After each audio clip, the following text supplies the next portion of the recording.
this year's been a mad year. Like, bare man have been exposed. This has been 2020 vision. This is what I've seen for throughout this whole entire thing. So it's like like looking back now, and just seeing how everything is in general.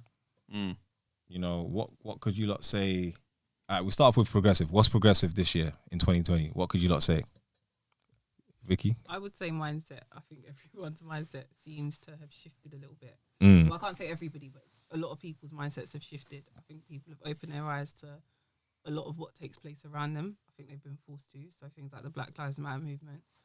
As to whether or not that's been successfully progressive is a debatable fact. But I think in terms of mindset, people have just opened their minds more. So that would be my answer.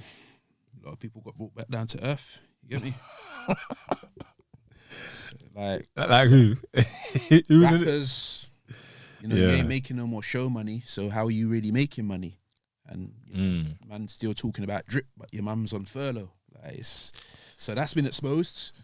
Even the uni thing, that's been exposed as well, because there's people still paying the full fees to go uni, but you're doing distance learning.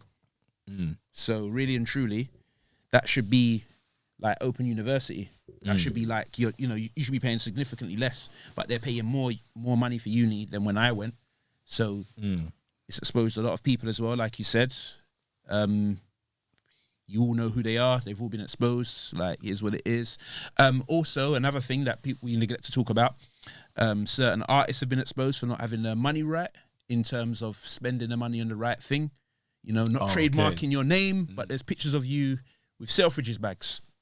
And a trademark, you can do that for $3.75. it's not you can even, do it, but I think it's even cheaper than that. It's like $170, isn't it? It's a good. A few weeks is more than that. You get me? So it's like, basically, everyone that never had their priorities straight in 2019, 2020 was a mazza for you, because you just is what it is. Certain people that had things on finance they couldn't afford, you had to give it back.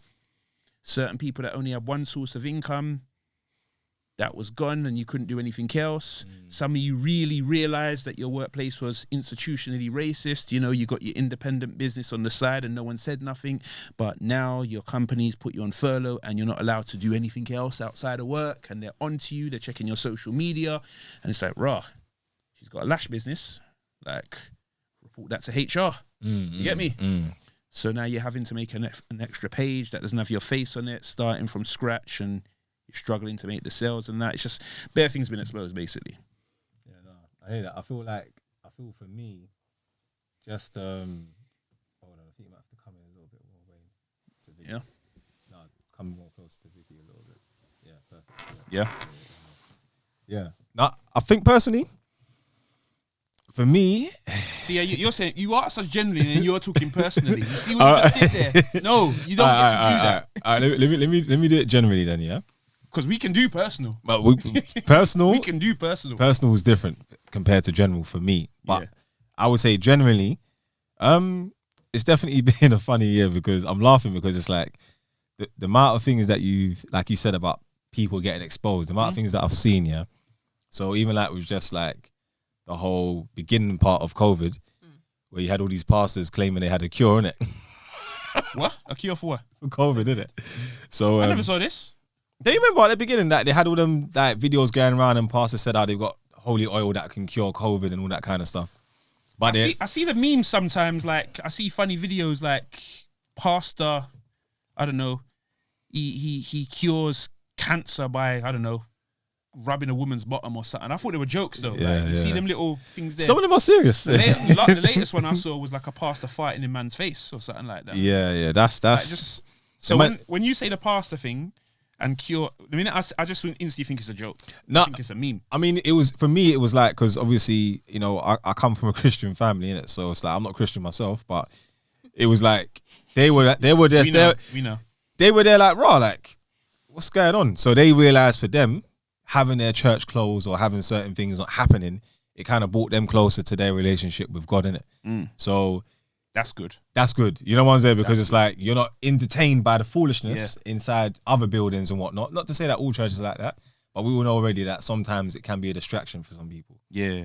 So, but definitely a year of exposing. Boy, I learned so much, and it was mad because I think to myself, they can never sit us like locking us down again like that for that long.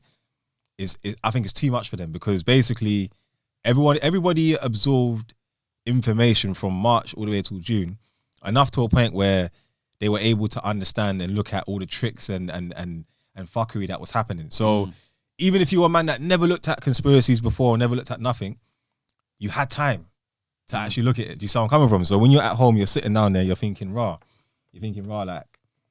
I'm actually questioning whether this thing is real or whether this thing is actually, orchestrated and whatnot, because you're not getting the truth. And even with the government, I feel like handling COVID and whatnot was a bit kind of mad. But even before COVID, I can't lie. Before COVID, I was looking at 2020 like, yep, this is going to be it. You know what I'm saying? Like, I'm going to be a great year. Man's going to be out here. I was supposed to be in Jamaica, bro. I was supposed to be exhibiting in Jamaica at an event. COVID just mashed it up. Boy, I was supposed to go to Jamaica this month in December for one of my brethren's 30th. I was supposed to be there. I was supposed to be in bare different places. And when March come, I was still kind of thinking, nah, they're not going to lock down. You know, the ones there, like, they're not going to do this and that. And then May and April was like a big reality check. You're thinking, they shut down the whole. Yeah. Like, I was still out driving, like, and I'm looking around. I'm looking at Liverpool Street and Blackfriars, and it's like a ghost town. It's a ghost town. Like it's like I Am Legend. Like, it's just it's mad. It's dead. I think the travel thing is the biggest burner. Literally saying you can't leave a country, you're not allowed to fly, because at the minute there's a travel ban. Yeah. Go out of the country just before they reinstated it. I come back from Italy just when this madness started, because I was on an acting job over in Italy, and then like literally the day I come back, I think the day after, lockdown and people stuck in whatever country they can't get back. I'm like, rah. It's mad though, because they were saying in Italy it was high numbers and all that Yeah. stuff, innit? So I was in Italy, bro. I was in Italy and I ain't been sick once. See, So this is the thing, and then for me, see what you're saying there, because I know it's going to be mainly focused on COVID, but I think there was a lot of other things that happened for me that kind of made me realize. Like for me, I learned more about the process of just change. So this year made me confront a lot of my problems that I wouldn't say I ran away from, but I would say that I had to kind of just sit there and deal with. You know the ones there, like, so things you was putting off. Yeah, like just working out. Editing videos, all that other stuff, writing down, plans and scripts and whatnot, and even just getting on point with my future plans, like 5 years, 10 years, because you have to remember there's certain creative plans that man has, but because of social distancing now, because of events, man has to kind of like rethink them and think, well, is it even worth doing? How do I evolve it, kind of thing? So it really made me face that. But then the time I spent with my son was mad. Like that was, looking back in it now. Yeah, I can imagine. Yeah, like it was like I'm sitting at home and I'm thinking, like, I can actually take my son to the park for 3 hours. And it's not really going to affect my day per se in that sense. Because obviously, normally you would kind of go, okay, Tuesday I've got this, Wednesday I've got that. But because everything was cancelled, you're like, well, I can kind of catch up and work on a Sunday. I think the thing is, it's forced people to kind of focus on priorities now, basically. Because before this, everyone was used to, it's like, you could go to a shop and even something as simple as, I don't know, buying a shirt, you can get on finance and all them things there. Like we're going to get to that in a minute. Like, and what I'm saying is that because of like what's happened and like how your money's affected and how you make it, and because they still want their bills paid, it's forced people just to kind of just focus on the basics now. You get what I'm trying to say? So ultimately, I think that's the best thing. I think a lot of us needed that, because some of us were just getting too lost in the sauce. Like, even, one thing I haven't heard no more that much lately, like, when people back in the day, like when women used to brag about earning more money than the man them, I ain't really hearing that no more. And people telling me about, I got the degrees and whatever else. And because now, if you got a degree, like, I mean, I don't know how much the average student loan is now, but let's just say, for ballpark figure, let's say 35K. Yeah. But then the job that you're doing is a certain amount. It's only like, I don't know, maybe not even earning more than 20K for certain people. You know what I'm trying to say? So what that means is, you telling me that you got a degree, that just means you ain't really worth 30 grand with 30 grand in your pocket because you got to pay it back. Yeah. So yeah. It's a bit. Everyone's back to the basics. So now you're forced to be like, okay, outside of all of these things that I thought that mattered, my degree, my material possessions, take all of that away. In a Walking Dead scenario, what value am I?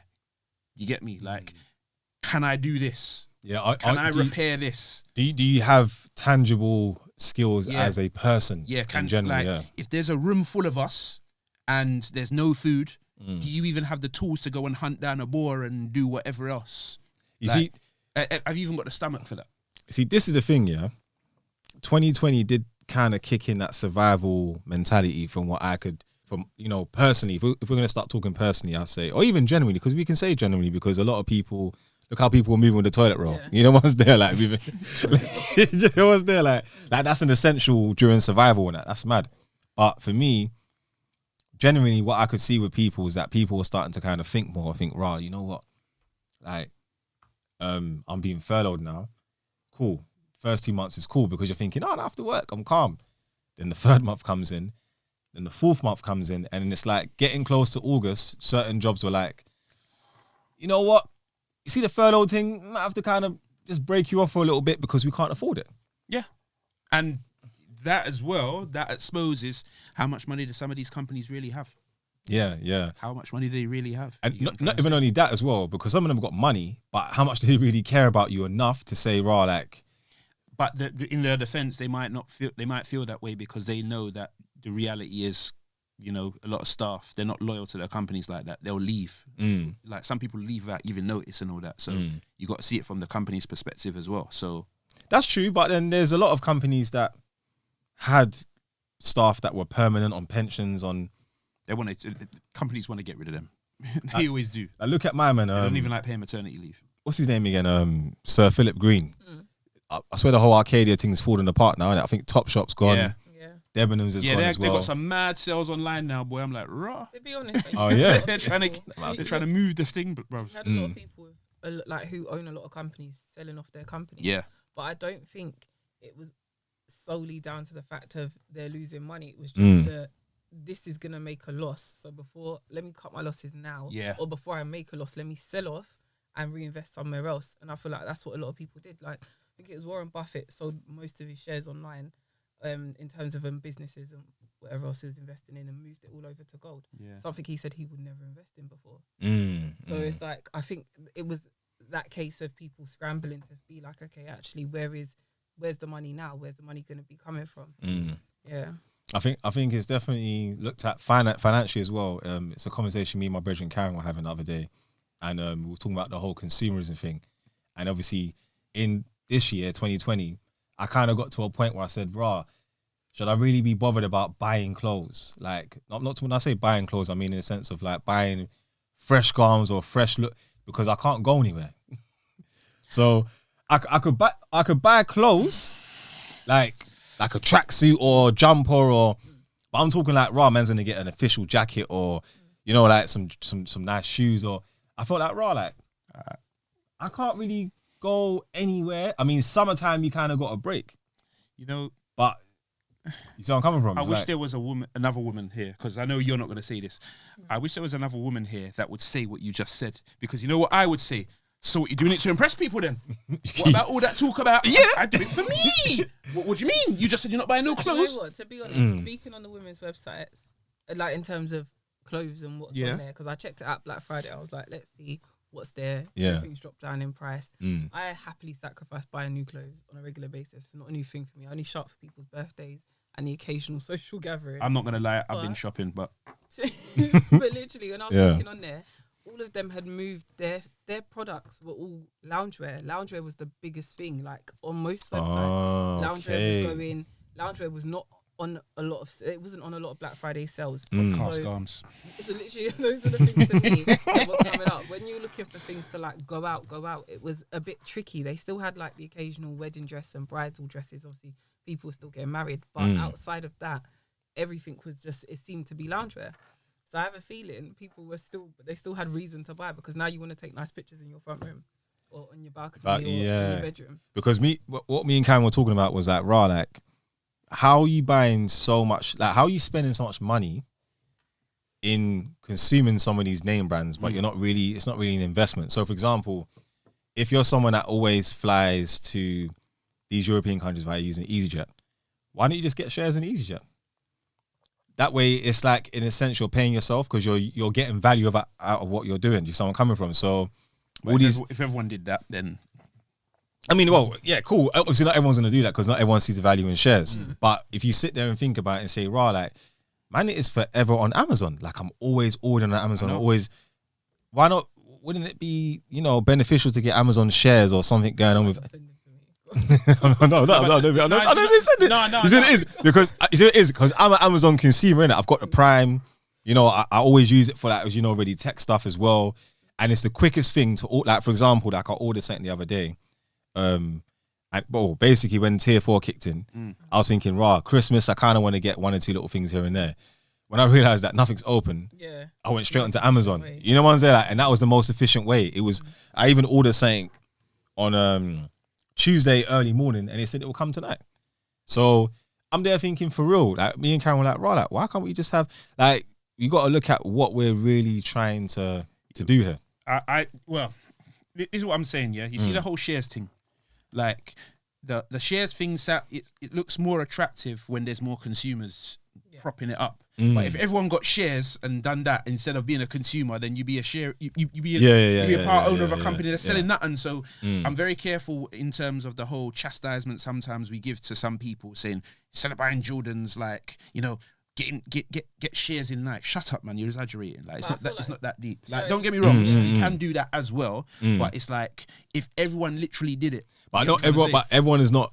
The thing is obviously everyone is not really going to do it, because at the same time, in their head, remember, the consumerism is affected. It affects people differently. So I will consume sometimes for the purpose of just liking what I see. Some people consume because they need to keep up with. They're like, I can't wear the same clothes on Instagram. See me, I'll wear the same tracksuit if I can 3 days straight. But you got to remember, there's a whole industry out there that will continue to buy clothes just to put on people for photo shoots and things like that. So there's always going to be a wait. But my only thing with shares and investing is, the whole idea is to buy low, sell high, right? If you're going to sell anyway. But buying low to me is where you can make the most profit. So it's about kind of keeping up with that knowledge. And so I think the more that I've looked into it, the more that I've kind of realised it isn't something everyone's going to be interested in. Everyone's going to learn it and understand it. Because it requires work. Yeah. So my only issue with, I'm not going to lie, yes, I love Amazon, but I will not buy shares because their shares are ridiculously high right now. Yeah, it's like 1,500 or something like that. I'm looking for the next best thing. Yeah, it's true. Yeah, I see what you mean. Yeah. So I've got shares. I got that Trading 212 app. So cool. I've done a few little things on that. And with Amazon, as someone that's done the whole Amazon Flex thing, delivering in my car and that, like, I know enough of you have that's watching this right now. Don't try lie. Probably doing Amazon Flex right now while you're watching this video. I used to do that too. Yeah. But like, I'm now doing the Amazon merch thing, so you can like design stuff and put it on t-shirts. Yeah. So I've changed my mindset in that sense. Like, you know what? Instead of using my car all the time to do this, try and do something else where you can get more of a passive income. So that's why 2020 and 2019 was so handy for me, because I basically spent that time building up bare things that are handy now. Like, I finished my studio setup at my yard, like for the whole music thing, like animation and whatnot. Bought a van as well for my company as well, for when we're off lockdown and we can start having events again. Rather than me carrying all the equipment in my car, I got a van specifically for that. But I can also use that van for work, because I got multiple jobs. So yeah, you're right in terms of what you said about mindset. It's like, for me, that's what it's done, but it's also, I've seen the benefit of a lot of things, because I had a lot of this mindset from early anyway. I was kind of always in survival mode before, like, you know what, I'm going to go without this and I'm just going to buy this and do that. That's why now, when you said about the clothes thing, I was like, no, bun that, I'm buying some clothes, bruv, because I put that off for time. There was times I only had like maybe 3 pairs of kicks or something like that, and then kind of old, and it's like, now it's mad. Like, so do you think it's like kind of about, because for me, I think one of the biggest things was just that social obligatory kind of let up. Like, I felt like free from having to feel bad because I don't show up for someone's birthday or I don't show up for someone's whatever it be. Yeah. So for me, it was just and I only say birthdays because it's the thing that I'm like, okay, you might not see me all year, but I'll come to your birthday. But I think having that kind of that weight lifted and then being like, okay, I worked from home. I was still working full-time hours, but it's like once work finished, I was free to kind of do what I wanted. And to be fair, throughout my work day, I'm not glued to my desk all day. I am in a way, but then I'm also not dependent on the type of day that Allegedly, in case your employer's watching. Yep. so Allegedly. It's like a case of like during lunches, it's easier to just get on with stuff and having that free time to me kind of, and I think as well, the fear around, I'm not going to lie, I think I've had the luxury of feeling quite secure in my job throughout this lockdown. They've been very vocal about what's going to happen and what's not going to happen. And they've kind of stuck to that. And because we can all work from home, because it was something we was already doing, it's just like, this hasn't been much of a shift to the company. So there's not much panic going on. And the demand is increasing, unfortunately, for the type of work that we do. So it's like, okay, it kind of gave me room to think about, okay, well, what else could I be doing while I'm here? And I think that's when I started to first make my investments, because it was like I had the time to really sit in the mornings and be like, I'm going to read and try to really understand this, and then I can toy about it and I can do this, because then I also have more money freed up. I don't have to pay for travel, don't have to pay for someone's birthday meal, don't have to buy a present because I feel bad. Like all those obligations to me were gone. So I think what you're saying is 100% true, because I feel like everyone that worked full time now had a taste of how a self-employed person will run their day. Been doing it. You know, once they're like, so it's like, you know what, I've been self-employed for a couple of years now, probably even more than that. But I've always freelanced when I had a full-time job. So this for me was kind of like, all right, cool, it's a normal day. yeah, But with most people around me, like, they were like, rah, like, I have to work from home. Like, damn it, I'm not used to getting up in the morning and just, you know, basically showering and going into my room. I'm not used to getting on the train, getting into... But it also showed you how much you're giving to someone else, because it's like, when you sit there and look at it and you can work from home, like, all right, cool. I know some situations, some jobs is a bit peak in it, because obviously, you know, for example, if you worked in the gym full time, you know, that might be a bit kind of, well, I'm used to kind of physically being in contact. But then I guess adapting with that situation there would be obviously you doing online classes or whatnot, innit? and that's the thing. I think that opened up people's eyes, because you could branch out. Even if you're a PT, you could still do home Zoom sessions. Yeah. Like many people that I'm like, could you PT? And they're like, they're far. So it's like, oh no, it can't happen. But so now it's more, I think it's opening their eyes as well. Sorry, go on. No, it's true. And that's why I want to go into the next thing of obviously just like, I would say more discernment, but more just understanding of what's really going on around you. Because for me, this year, one thing I learned was, you know, how can I explain it? Even with COVID, yeah, there's so much stuff that we really don't really know what's kind of going on, but we know now. So even with like, when you're looking at, for example, the way budgets are being spent, and obviously the way it's like, I was watching one video on Vice of one pregnant doctor or nurse that was exposing COVID or whatever when she was a nurse. Exposing COVID like that. That's also another thing as well. That whole trend in that exposing whatever. We're going to get into that. But for me, it was the truth about blah blah blah. What do you know? But one thing she said in there was quite interesting. She was like, "Right, like obviously, you know, the government had done had plans to sort out, or how would they manage a pandemic like this? They had already done tests and that prior. So she was saying that it was mad when there was loads of companies in the UK that had, you know, PPE equipment. They had bare stuff ready to tackle COVID. But the government decided to get it from Turkey and Burma and all these other places and that. And then when the PPE is coming in, it's expired. Like, she's like, if you look at the box, they've literally stuck over a new expiry date. So what that showed me was that with these guys, it's always going to be about money. Yeah. Like, I know we used to say it beforehand, but what they've shown us in this year is that it's always going to be about money. So we're going to allow you guys to come out of lockdown. We're going to make you spend. Yeah, so, you know, first lockdown, June, whatever, people are spending mad because it's summer, we get a few hot days. Then it's like, oh, cases, Remember the whole summer, you know, they kind of let us have the whole summer. Then September, they started talking about cases, which was baffling because we had the biggest demonstrations in June that ever happened in this world. And there was no hospital admissions, there was no rising in cases and whatnot, there was no nothing. So for me, when it got to October, September, I was thinking, new business kind of financial year. All of a sudden, you got this eat out to help out thing. And then it's like, like, I see where you lot are going with this. It's literally just about money. So the furloughing situation, which I'm looking at right now, I'm thinking, how are they going to recuperate all this money back? Is going to be peak. Taxes. Yeah. So when you're seeing them talk about, okay, because the congestion charge thing is a bit sticky right now. They're trying to obviously increase congestion charge to £27 in it. Now, for like, obviously Greater London, well, parts of the A40 and whatever. Yeah. Now, obviously that kind of backfired because obviously our current status. But then I see Sadiq Khan talking about he wants to bring in a £3.50 Greater London charge. You know, someone the other day, I don't know how true it is, they said to me how they want to start charging drivers 10p per mile on the motorway between certain distances. And this is when I said to myself, you know what? When I started to come out of lockdown in June and you're seeing certain small roads blocked off, they're trying to calm down, you know. No, they're not.